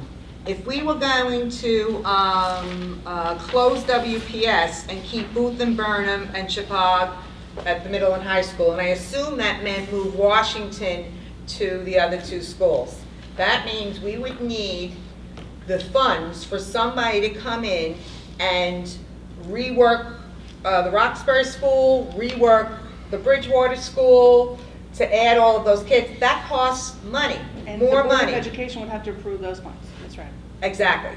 But we don't have like a pot, there's not a pot of money that we could just keep pulling and pulling.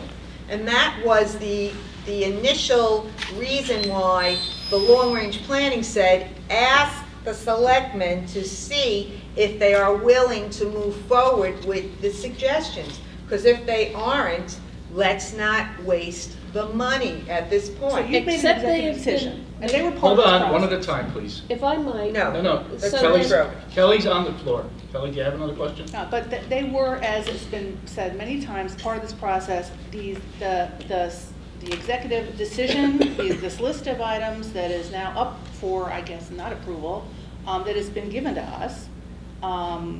Not even to accept or reject, it's just a fait accompli, I guess. It isn't. These It are isn't. all items that were already on the table that the community didn't vote for in the 2 massive votes that they took in the Goal 3 committee. Now, the Goal 3 committee is going back to this, and you're telling me basically that they are not going to say yea or nay on these, and they're not going to have another voting procedure. This is just what's going to happen, and this is what the Board of Education is going to fund.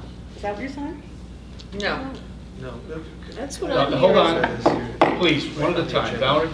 Well, I mean, we just can't subvert the process. I mean, we can't backdoor these things. I think clearly the goal committee has to be presented this, and then they have to vote. And then Jim has already put on the table the fact that we have to come back here before we allocate money, unless we allocate with this vote tonight. But the point is, I mean, if you take a look and see what the selectmen have done, they actually have here as a viable thing that was never on the list, ever on the list, to bulldoze this building and build a brand-new facility. No one ever talked about that. We talked about retrofitting, or maybe having a separate elementary school building on campus, but never did we say build new pre-K to 12 school on Chappaqua campus. Bulldoze this? That wasn't in the cards. So there's some. And it isn't here either. Right, stop, And come there's some on. One at a dramatic time. changes here, and that's why, if we're gonna allocate money, let's let the process happen post-Wednesday, after the goal committee can vote and approve Or not? these new suggestions or not, then we'll see about allocating money for a study. Because I'm still not quite sure if we have a contingent of $5,000 per town only on things like bulldozing this building. I mean, that's not clear to me. I need clarity, I need process. Process is, let's vote on these new suggestions. Process is, let's bring it then, all the approved suggestions to this board, and then process says, then we allocate money, because hell, we might want to give $50,000 to the process instead of 25. Because I don't want my hands tied by the Board of Selectmen in Bridgewater, Washington, and Roxbury, because we are a region. So let's follow our process, not someone else's. And the first thing is Wednesday's got to be straightened out. Anything else? Right? I don't think that anyone's subverting the process here. I think that things are getting conflated that shouldn't be conflated. All this list amounts to is the opinion of the selectmen, which items work and don't work from their perspective. For example, the idea of moving all of the Washington primary students to another school is a lovely idea, except for the fact that they're all going to have to go to Roxbury. Because if you look at it geographically, you just are not going to be able to bus children from most places in Washington over to Bridgewater. It just ain't going to work. And I think they may have come to the conclusion that that didn't work, and therefore what they're telling us is not that you must take it off the table. They're telling us this just doesn't going to work from the standpoint of where we're coming from. All this is a list of what the selectmen and the Board of Finance chairs think are items that they can get behind because they're going to work and they're going to be feasible. This was to answer the question of the long-range planning group 3 as to what, if we're going to consider items and spend money, we need to know what the selectmen think is feasible. This answers a question. Now it's being conflated that we're now spending money to study only their things. That wasn't on the table. Jim, you've as much as admitted, they never said this is, our 15,000 is contingent on this. And frankly, I don't care what they're willing to spend money on. If we decide, if the long-range planning group 3 decides that it wants to go in this direction, great. If it decides it doesn't want to go in this direction, great. We're still going to fund whatever it takes to study it because we're committed to a long-range planning process. Now, what we want to do is throw impediments in the way of this process and make sure that nothing is done so we can have another disaster come even closer to us down the road of not dealing with our problems, fine. If that's what we want to do, great, but I don't think that's what the majority of this group wants to do. If somebody wants to say, let's table this, let's not spend any money now, fine. Let's take another step backwards. But spending this money, if we vote tonight to spend this money, it does not say that this group of options is a fait accompli. And you're absolutely wrong on that. And that's not what anyone is saying. That's not what the superintendent said. That's not what the chairman said. It apparently is not what the town said. I wasn't at the meeting, but apparently that's not the case based on what the people have said who were at the meeting. I think what we're trying to do is move the ball forward. And we're not going to move the ball forward by studying everything until everyone throws up their hands and says, we can't do anything. That's what we've done for 30 years, and it's time that we put an end to that process. All right, there's a motion on the floor that's been moved and seconded. Kelly? We have two very different lists here from two very different parties. We have the advisory opinion, I take it it's only an advisory opinion from Greg, from the selectmen. But Dr. Cosentino seems to think that this is the firm list that will be the list under discussion to be studied. I don't know how that transition got made from advisory from an outside body to our list within the Board of Education, but maybe I can't keep up. The second thing is we have another list that was arrived at by a group of citizens and other stakeholders who spent, 200 people were in that auditorium. If we reject what 200 people came up with, a detailed list, they were aware of all the options. This is what they voted on. If we reject that, if we reject their work and their participation, I would venture to guess that there's a chance that this body will not be able to move ahead with many other projects. Referendum on budgets, referendum on buildings. I don't think you can treat the public in that cavalier fashion and make executive decisions, whether they come from the selectmen or from the superintendent. I think that we have two very different lists here, and somebody needs to make a process clear on how to reconcile them. I also think it's not fair to do this with 48 hours notice to our public, that they don't know that this is going to happen on Wednesday night, if that's what's really happening on Wednesday night. First of all, there are new options on this list that were not voted on by this committee and by the public. they've known about this meeting for at least 3 weeks.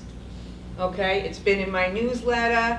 Debbie has sent an agenda. It's on Channel 17. It's on TV. So this is not anything that's going to be a surprise. I was hoping that after following their instructions and really giving them the honest feedback of why the select people felt some of the options were not feasible, that they would be very pleased with this list. That's what I was hoping. Maybe I'm totally wrong. Maybe I'm wrong. I don't know. Why weren't we able to But, go to the meeting? It wasn't posted. If I knew that everything was going to be, switched around, I would have been at that November 8th meeting. Along It with was not- 200 other The people. November 8th meeting was open to everyone. I'm sorry, the meeting you had with the 28th selectmen. and prior. Because I think Well, that if it's, I think that we had every right to be there. Well, If these and the decisions were being made, if someone at that meeting said, let's bulldoze Chippewa, I'd like to have been there. That was not a suggestion. Well, it's on here now. No, but it never Okay, was not hold an on. option, though, Valerie. It was Amy, never a hold place on. here. Please, Tony. We are having a big discussion about the options, and I'm not saying that discussion shouldn't take place. But the motion is to approve some money for any option. There is no option tied to the $25,000. It doesn't, you can pick any option you want. That's right. It does not tie it, and so we're having this continual discussion about the options, and it's a valid discussion, and it probably should go on, but it's not tied to this motion. So either we ought to vote on this motion or not, but All right, well, it has been moved and seconded. Is there With any clarity further on what it means by from the options under consideration. Greg? That's made it not what clear. I said. That's not what he I said. I didn't say that. I didn't take that language. What I said is it would be from what the options under consideration, whatever those turn out to be. Consideration does not mean this sheet. Consideration means what the long-range group 3 and this board decide are going to be the options under consideration. Except the 15,000 coming from the town, are they tied to what they I want? don't care. I I don't can't speak care. in general. I don't care if the town spend 15,000 on our group of lists, if the town spend 15,000 on nothing, if they spend their money going somewhere else. I could care less. If it costs us 40, I'm prepared to spend 40. The fact of the matter is, we are going to spend the money to study whatever the consensus is that needs to be studied, whatever that turns out to be. I'm not looking at this list. I could care less about this list. I think it's a good list, but I could care less about this list. So what does your motion state? Spend $25,000 on options, whatever they be, To hire- whatever the board decides the options will be. And there's not a mention in there about the selectmen or the towns giving money or not giving. That's right. That's Okay, right. and then also in terms of process, please clarify, Jim. What process? Have we It's reconciled not part of these this motion. Let me What finish is my it? sentence. Jim mentioned that these options are gonna come back to this board before we proceed to spend money to study. Is that or is that not the case? I just need to know. I'm sorry, Valerie, I was interrupted. What was your question? I didn't hear it. You said that after these options are finalized, that you're gonna have this come back to the board to be accepted by the board before we start spending some money. Is that yes or no? Are we or are we not? Yes, we are. Only the board will decide the options that will be studied. Before money is spent? Correct, Okay, But that doesn't specify any options. because we haven't decided them yet. so we're gonna Was an attempt allocate to money do that. now before we know what we're gonna be studying. I'm sorry? We're allocating money now, but the board, I want this in the minutes, the board is going to decide what those options are at a future meeting, and that we're not gonna spend the money until we I see agree what what those Valerie's options saying. I are. see what Valerie's saying. Yes. Yes. I Okay, like that. done and done. Anything else? Frank? Can we just go back to being recognized before we speak? Because it ends up being a complete, utter mess, and we waste our time. We're up here to move forward and to get things done, and by not following protocols, we create an atmosphere which is not pleasant for us on this side, and it's definitely not pleasant for the audience that are out there. I'd like to move forward. There's a motion on the floor, and move forward. All right, there's a motion on the floor to spend $25,000 to study options that will be approved by the Board of Education. All those in favor of the motion, raise your hand.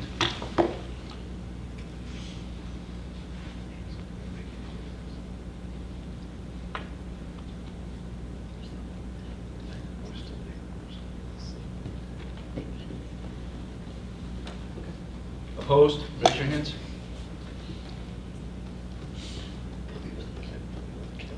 Voting with Kelly, can you believe it? Abstain? Raise your hand. All right, the motion passes. All right, thank you. Item 9, opportunity for the public to comment on agenda items. Is there anyone wishing to address this? My wife's telling me to be quiet. I'm sorry? My wife's telling me to be quiet. Sir, would you come up to the podium, please? Send your wife up. You're my new best friend. Pete Hagley, Washington, Connecticut. A couple of points. First of all, the meeting that you held on that Tuesday night, I didn't feel was indicative of the three tenets. First of all, you don't hold a meeting on a Tuesday night and get enough people to turn out for a very expensive conversation.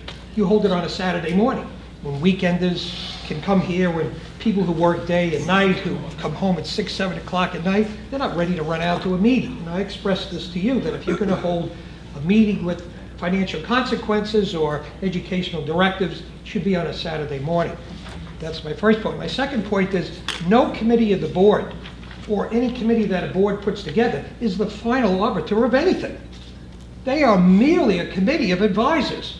And just as Congress put a committee together with Bowles and Simpson and disregarded everything they said, so you can do that. You put a committee together, certainly to come forth with some ideas and concepts, but they're not the final arbiter. They don't tell you what to do. They merely give you a list of their opinions and research and what they've done. You take it and you use it in any way you want. So you don't have to follow the designs of this committee you put together. That's all they are, as advisors. You're the final arbiter. You make the final decision. If their noses get bent out of joint, well, that's the way the system works. But you guys are elected to make the final decisions. No committee directs you. They merely advise you. And the way this meeting is going tonight is that, well, we'll insult the committee. Well, tough. That's the way the system works. So don't take it personal or try to make it personal. It's merely you make the final decision. So make it. If you want to hold another meeting, listen to the committee, fine. But they have to understand that they don't direct you. I don't direct you. You direct us. Thank you. Thank you. Anyone else who wants to address this, ma'am? Let's come forward.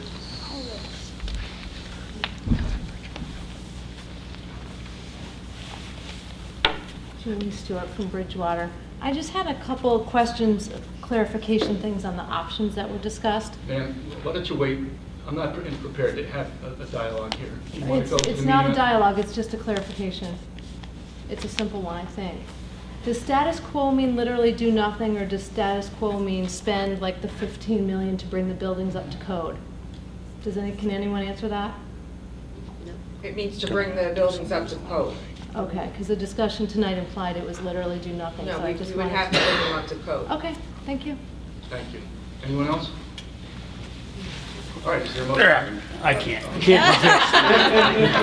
35 years. Yeah, she let go for just a half second. They made a break for it. Gotta get that phone out of here. Mark Lyon, First Selectman of Washington. First of all, Dr. Constantino asked the 3 First Selectmen and the 3 chairs of the Boards of Finance to come together to go over the list of options to see if we felt there was support for any or all, or which one should be studied further. We weren't sent to circumvent or supplant anybody, but the reality of this is that no matter what is decided, when it's decided, eventually it has to pass individually in each town. And that was one of our considerations when we looked at the list of options that came out of Long Range Planning Committee. And for whatever reason, this is what we came up with. And I'll be honest with you, there's one on there that I would find very hard to support, but we all felt that we had to include in this list and edit this list to a point where we were going to be spending our money, whether it's from the town or the region or or it falls out of the sky, somebody hits Powerball, whatever, that study options that we felt that we could stand up in front of a town meeting and voice support for in some way, shape, or form. And that was our only criteria. We weren't trying to overrule anybody or circumvent any process. It was our honest opinion from those town leaders. Thank you. Anyone else? All right, is there a motion to adjourn? So moved. Executive session? Oh, is there an executive Yes. session? All right.